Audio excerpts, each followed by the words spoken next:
Reporters against corruption র্যাকের সভাপতি নির্বাচিত হয়েছেন চ্যানেল এস-এর অ্যাসাইনমেন্ট এডিটর শাফিউদ্দিন আহমদ। দুর্নীতি দমন কমিশন দুদক বিটে কর্মরত সাংবাদিকদের সংগঠনের এই নির্বাচনে সভাপতি পদে শাফিউদ্দিন পেয়েছেন ৪২ ভোট এবং নিকটতম প্রতিদ্বন্দ্বী জেমসন মাহবুব পেয়েছেন ৩৬ ভোট।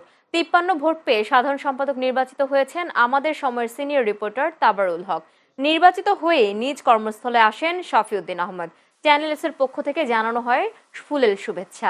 মিষ্টিমুখ করান চ্যানেল এস-এর ব্যবস্থাপনা পরিচালক সুজিত চক্রবর্তী ও ভাইস চেয়ারম্যান মুনার হোসেন মইনুল সহ প্রতিষ্ঠানের অন্যান্য কর্মকর্তারা। বিকেলে রাজধানীর সেগুন বাগিচায় একটি রেস্টুরেন্টে সংগঠনের বার্ষিক সাধারণ সভা ও ভোটের মাধ্যমে নতুন নেতৃত্ব নির্বাচন করা হয়।